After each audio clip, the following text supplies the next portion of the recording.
Гранична полиция е ползвател на системата вход-изход. Колегите от техническата дирекция на МВР имат ангажимент по нейното внедряване. Това е общо европейска система.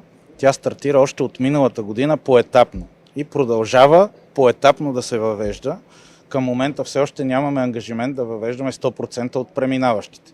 Но това, което е важно за хората и особено за българските граждани, трябва да го знаят, че на регистрация в тази система подлежат гражданите на трети страни, т.е. гражданите, които са на държави извън Европейския съюз.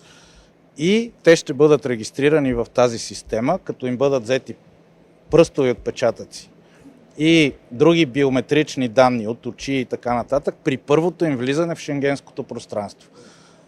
По този начин се повишава цялата европейска сигурност. Ще бъдат елиминирани случаите, в които хора от трети държави влизат, казват, че нямат документи, заявяват едни имена, преминават на територията, после на друга държава, заявяват други имена. Ще бъде повишена сигурността най-вече по отношение на противодействие на тероризма, по отношение на криминалните прояви. В системата не се регистрират граждани на европейските държави, да не се притесняват.